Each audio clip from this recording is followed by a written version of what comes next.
감사합니다. 미투 사건이 몇 년 전부터 한국에서 큰 이슈를 몰고 왔습니다. 그 미투 사건이 일어나면서 그 이후에 따라온 것이 비투, 비에다가 지읒, 비투 들어보셨어요, 여러분? 비투. 인기 연예인의 이제 부모님이 과거에 금전적인 문제가 있었던 것을 이 유명한 자녀들, 그러니까 연예인이 유명하잖아요. 이 자녀들을 지목하여서 이렇게 지목당하면서 이렇게 폭로가 되는, 이렇게 어느 연예인의 부모님에게 돈을 떼었다, 이런 폭로들이 막 나오기 시작을 하는 거죠. 이것을 비투라고 합니다. 나도 떼였다, 이런 의미가 있대요. 비투라고 합니다. 실제로 이런 일들이 터지면서 문제를 일으킨 부모님과 오랫동안 아예 연락을 하지 않고 살았던 이렇게 자녀가 된 이 연예인들이 대신 빚을 막 이렇게 청산하고 막 해결을 하면서 오히려 이제 사람들에게, 대중들에게 동정을 사기도 했습니다. 가족이라는 이유로, 연예인이라는 이유로 본인이 연루되지 않은, 본인이 저지르지 않은 이 잘못에 휘말려서 사회적으로나 금전적으로 죗값을 대신 치르는 연예인들이 속속 나오고 있습니다. 이런 비투 운동에 휘말려서 이슈가 되는 연예인들도 있지만, 이 이슈들을 통해서 그간 이제 부모님의 빚을 갚으면서 돈을, 연예인들이 엄청 많이 버는 사람은 굉장히 많이 벌잖아요. 많이 벌매도 불구하고 이제 부모님들의 빚을 청산하면서 살고 있는 몇몇 연예인들도 있다라는 그런 보도들을 우리가 볼 수 있습니다. 더불어서 이렇게 무차별적인 연좌제, 이렇게 마녀 사냥으로 멀쩡하게 이렇게 TV에 잘 나오고 열심히 활동을 하고 있던 이 연예인들이 갑자기 하차를 하고, 막 그런 비투 운동 때문에 갑자기 하차를 하고 TV에서 볼 수가 없게 되는 그런 사건들을 보게 됩니다. 물론 부모님께서 과거에 이제 금전적인 부분 때문에 실수를 하셨기 때문에 잘못을 저지른 것은 맞습니다. 뭐 갚지 않고 막 사기치고 뭐 이런 일들이 있기 때문에 부모님께서 사기치고 막 이런 일들이 있더라고요. 그런데 여러분, 이것이 그런 부모님을 둔 자녀의 잘못으로 볼 수가 있을까요? 굳이 공개하지도 않아도 될 자신의 가정사를 들추이게 되고, 또 왕래도 하지 않았던 부모님 대신에 금전적인 문제를 해결을 하고 자신의 꿈과 생계가 짓밟히게 되는 그런 현대판 연좌제가 이슈화되고 있습니다. 이것을 바라보는 대중들의 입장은 어떨까요? 이런 마녀 사냥에 가담하는 사람들도 있습니다. 자녀니까 당연히 갚아야지. 이런 사람들은, 이런 부모로 둔 자녀들은 연예인 하면 안 돼, 매장시켜야 돼, 이렇게 입장을 밝히는 분들도 있고, 반대로 측은히 여기는 사람들도 있습니다. 자신의 죄가 아닌데 왜 자신의 삶까지, 이렇게 자신의 꿈까지 짓밟히면서 이렇게 피해를 받아야 하나, 라는 이렇게 목소리를 내시는 그런 대중들도 있더라고요. 여러분들의 생각은 어떠세요? 어렵죠? 피해자가 나이고, 그리고 우리 가족, 우리 부모님이라면 판단의 기준은 달라질 수밖에 없을 것입니다. 오늘 여러분들 함께 읽어보셨던 본문에도 연좌제에 대한 내용이 나옵니다. 오늘 본문의 2절에 보시면요. 2절 보시면, 너희가 이스라엘 땅에 관한 속담에 이르기를 아버지가 신 포도를 먹었으므로 그의 아들의 이가 시다함이 어찌 됨이냐 라고 얘기를 합니다. 아버지가 신 포도를 먹었으므로 그의 아들의 이가 시다. 이 말씀은 이스라엘에서 흔히 사용되는 속담이었습니다. 유대인들이 포로 생활을 하던 그 당시에 예루살렘과 이렇게 포로로 끌려갔던 이 바벨론에서 흔히 사용이 되었던 속담이었습니다. 여러분, 이 속담의 뜻이 무슨 뜻일까요? 아버지가 범한 죄값이 아들에게 미친다라는 그런 말입니다. 방금 읽은 이 2절의 말씀을 읽어봤을 때 이 말을 하는 이 에스겔의 뉘앙스가 어떻게 들리세요? 어떻게 보이세요, 여러분? 긍정적인가요? 부정적인가요? 마지막에 이렇게 얘기하잖아요. 어찌 됨이냐 라는 이 말을 봤을 때 부정적이다라는 것을 우리가 느낄 수가 있습니다. 에스겔이 말합니다. 아버지가 신포도를 먹었다고 해서 아들이 그 신맛을 느낄 수 있냐? 아니라는 것입니다. 이 속담에 부정적인 견해를 갖고 있는 에스겔인 거죠. 이 속담의 근원은 출애굽기에서 시작이 되었습니다. 출애굽기 20장 5절에 보시면은 하나님은 질투하시는 하나님인데 우상 숭배를 하면 아버지께로부터 아들에게 3, 4대까지 죄를 갚겠다라고 하시는 이 말씀이 이 출애굽기 20장 5절에 나옵니다. 유대인들은 이 말씀에 빗대어서 자신들이 당하고 있는 이 현재의 고난이 조상들의 죄 때문이다 라고 탓을 하면서 이 원망이 결국은 하나님을 향하고 있음을 볼 수가 있습니다. 그러면서 하나님은 공평하지 않으시다. 하나님은 공의롭지 않으신 분이시다 라고 하면서 결국 하나님에 대한 불신의 의미로 이 속담을 사용하고 있는 거죠. 하지만 이것은 출애굽기 내용을 잘못 해석하고 있음을 우리는 알아야 합니다. 출애굽한 백성들, 그 당시의 백성들에게 하나님께서 이러한 가르침을 내리신 이유는 자손들이 아비와 같은 죄를 범하고 죄를 뉘우치지 아니하였을 때 그때 하나님께서 죄에 대한 벌을 주신다라는 의미로 3, 4대까지 이 죄의 벌이 갈 것이다라고 말씀을 하신 거예요. 그렇게 해석을 해야 되는데 유대인들은 그렇게 해석하지 않는 거죠. 자신의 죄에 방패막이로 사용을 하고 있는 것입니다. 인간이 모두 자신의 행위에 따라 심판을 받는다라고 말씀을 하시면서 이스라엘 족속은 그들 자신의 죄로 인해서 그 고난을 당하는 것이기 때문에 죄를 회개하고 죄에서 떠나기를 계속해서 하나님은 명령을 하고 계십니다. 신명기 24장 16절 우리 한번 찾아볼까요? 신명기 24장 16절 한번 찾아보실게요. 신명기 24장 16절 신명기 24장 16절입니다. 함께 읽어보실게요. 시작. 아버지는 죽임을 당하지 않을 것이요 자식들은 그 아버지로 말미암아 죽임을 당하지 않을 것이니 각 사람은 자기 죄로 말미암아 죽임을 당할 것이니라. 아멘. 분명히 신명기에서 이렇게 얘기를 합니다. 아버지는 그 자식들로 말미암아 죽임을 당하지 않을 것이고 또 자식들은 그 아버지로 말미암아 죽임을 당하지 않을 것이다. 이것은 각 사람은 자기 죄로 말미암아서 죽임을 당할 것이다 라고 분명하게 하나님께서 말씀을 하시는 거죠. 이러한 하나님의 가르침에도 유대인들은 하나님의 말씀을 외우고 또 누구보다 이 율법을 피부 가까이에 붙이고 살았던 사람들이잖아요. 이런 사람들이 말씀을 오역하면서 자신의 탓을 하나님께 돌려서 피해자 코스프레를 하고 있는 것입니다.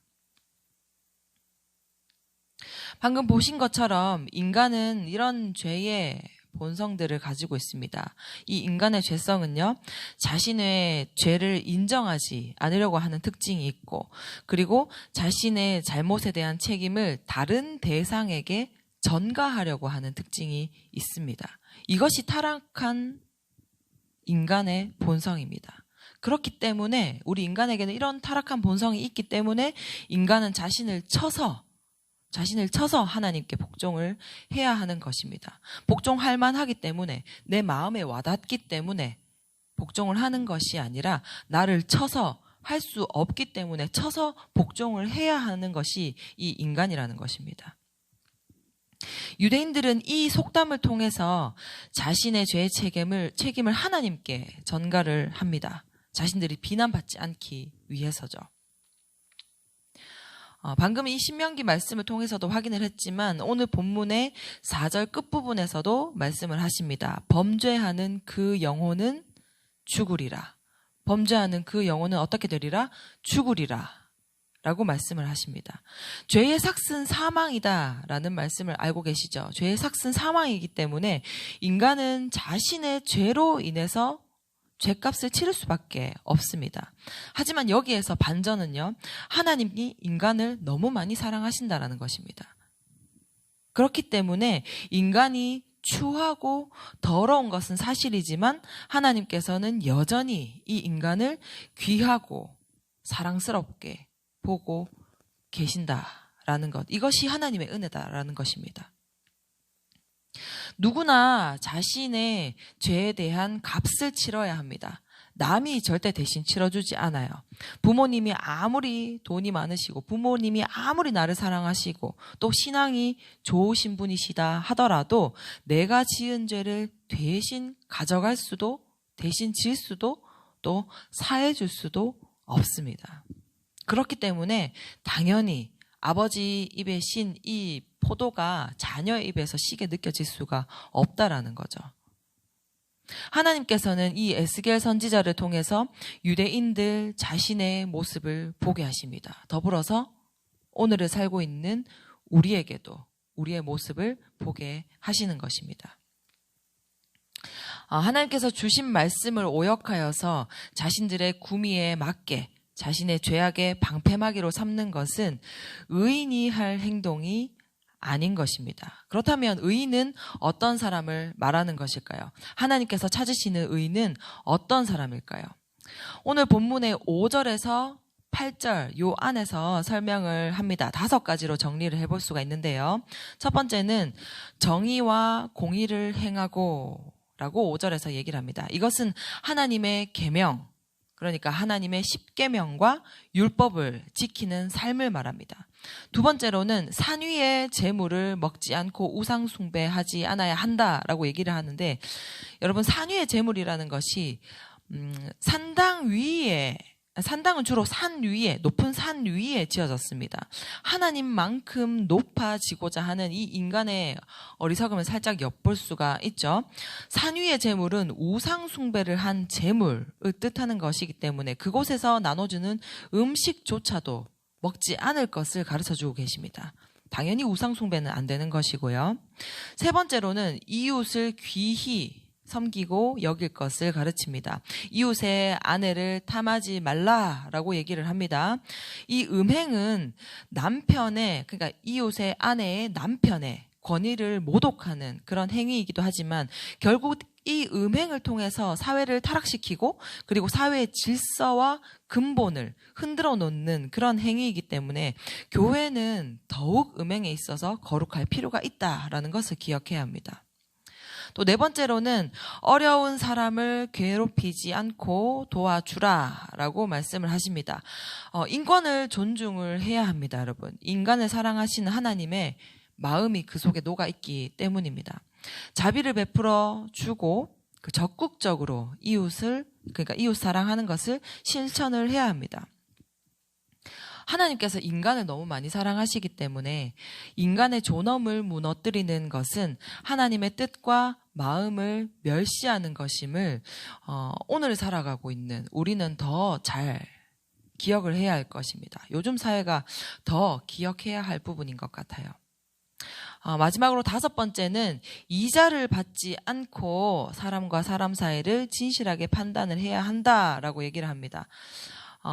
이자를 받지 말라고 얘기를 합니다. 여러분, 이 이자 받지 말라는 얘기는 이미 이 같은 동족에게 이자 받지 말라고 얘기를 모세오경에서 벌써 얘기를 했습니다. 벌써 명령을 하셨어요. 돈을 빌리는 사람은 왜 돈을 빌리는 거겠어요? 자신의 상황이 좋지 않기 때문에 빌리는 거잖아요. 이 사람의 상황이 좋지 않다라는 거예요. 좋지 않은 상황 가운데에서 이자까지 받는 것은 이 사람을 죽이는 행위다라는 것입니다.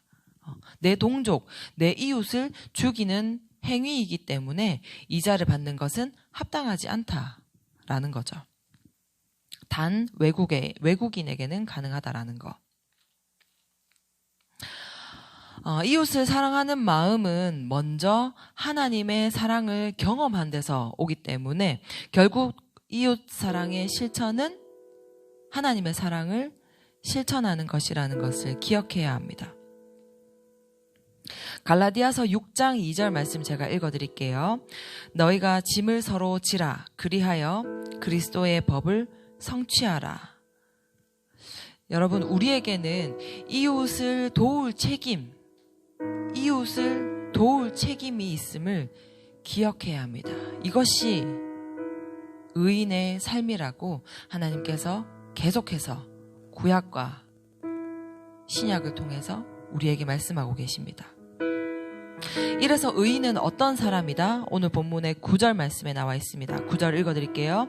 내 율례를 따르며 내 규례를 지켜 진실하게 행할진대 그는 의인이니 반드시 살리라. 주 여호와의 말씀이니라. 뭐라고 말씀하시죠? 하나님의 율례와 규례를 따르는 자가 의인이다. 하나님의 법도를 지키는 자가 의인이다. 라고 말씀을 하십니다. 우리가 살펴본 이 5가지 말씀, 요 뒤로, 10절 뒤로는, 에스겔이 2가지를 예를 들어서 더 정확하게, 더 디테일하게 설명을 해줍니다. 2가지를 예를 드는데, 첫 번째는 아들이 위의 모든 계명, 아까 우리가 나열해본 이 모든 계명들을 하나도 지키지 않으면서 망나니로 살았다. 그럼 결과는? 하면서 13절에서 결과를 얘기를 해줍니다. 이 모든 가증한 일을 행하였은즉 반드시 죽을지라. 그러니까 계명을 하나도 지키지 않았다면 죽는다라는 거예요. 자기의 피가 자기에게로 돌아가리라. 이 계명을 지키지 않은 이 자녀의 죄값이 이 피가 그 자녀에게 돌아간다라는 것입니다. 그러니까 이 의인의 아들이어도 계명을 지키지 않으면 죽을 수밖에 없는 거죠. 아버지가 아무리 의인이어도, 어머니가 아무리 신앙이 좋은 사람이어도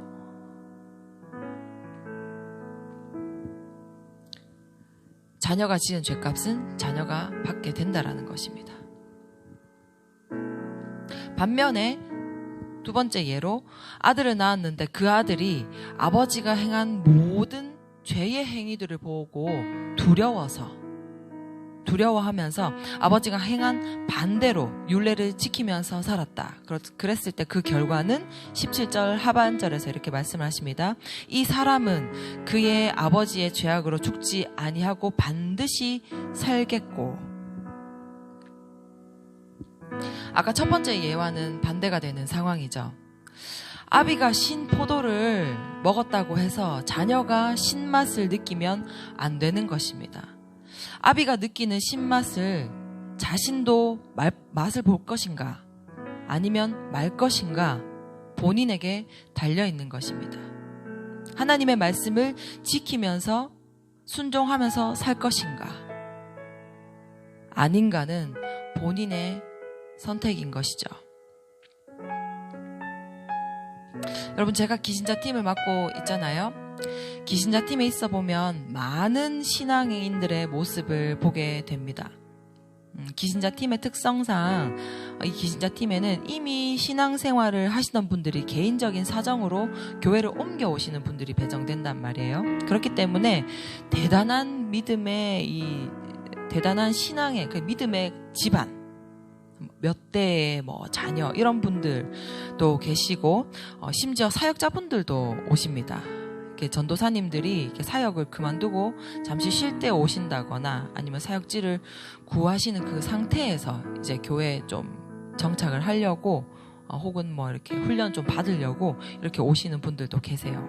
그렇게 오시기도 하는데 많은 기신자분들과 이렇게 대화를 나누다 보면 어떤 분들은 정말 대단한 믿음의 가정의 자녀이고 또 심지어 본인은 그 사실을 자랑스럽고 또 감사하게 여기기도 합니다. 그래서 그런 얘기들을 막 나눠주세요. 근데 안타깝게도 그런 명문 가문의 그런 믿음의 명문 가문의 환경에서 자랐음에도 불구하고 정작 본인은 하나님을 인격적으로 만나지 못해서 주일에 예배를 드리는 주일에 예배 드리러 나오는 것조차도 엄청난 결단과 결심을 내야 하는 분들도 있어서 참 많이 안타까울 때가 있습니다. 내 부모님이 맛있고 달콤한 열매를 맛보았다 한들 내가 그 열매의 맛을 모른다면 아무 소용이 없겠죠.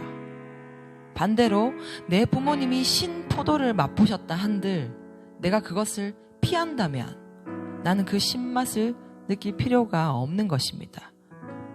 왜일까요, 여러분? 그것은 하나님의 섭리이기 때문입니다. 하나님은 한 영혼에게 집중을 하시는 분이기 때문입니다. 모든 사람에게는 의지의 자유가 있습니다. 그 자유에 따른 결과는 본인의 몫이기 때문에 함부로 행동을 해서는 안 되는 것입니다. 한 사람 한 사람 개인은 자신의 행동을 결정하고 또 그 행동에 대해 책임을 지는 도덕성 주체임을 기억해야 할 것입니다. 신포도의 맛을 경험할지 말지는 내가 선택을 할 수가 있습니다. 내가 처한 환경, 그리고 내가 처한 상황, 그런 상황들이 어떠하다 하더라도 나의 중심이 하나님께 있으면 의인의 삶을 살아가게 될 것입니다. 오늘 하루도 내 환경과 감정을 뛰어넘어서 하나님의 뜻을 실천하는 의인의 삶을 마음껏 살아내시는 저와 여러분이 되시기를 소망합니다. 우리 함께 기도합시다. 우리 먼저 기도하실 때 하나님, 우리도 우리에게 하나님께로 나아가는 안전한 길을 제시해 주셔서 감사합니다. 하나님의 말씀을 실천할 때 비로소 의인의 삶을 살아갈 수 있다고 말씀하셨는데 세상의 기준과 법도가 아닌 하나님의 의의 법도를 따라 살아갔을 때 누리는 참 자유와 기쁨과 행복을 누리는 우리의 삶이 되게 하여 주시옵소서. 세상에서는 누릴 수 없는 행복함과 만족감을 말씀을 순종했을 때 누릴 수 있도록 우리에게 믿음을 허락하여 주시옵소서. 세상 기준과 다른 삶을 당당하게 살아가는 우리가 될 수 있도록 힘과 용기를 더하여 주시옵소서라고 우리 함께 시간 기도하며 나아갑시다. 우리 함께 기도합시다. 하나님 감사합니다. 오늘도 우리에게 오늘 하루를 살아갈 말씀을 허락하여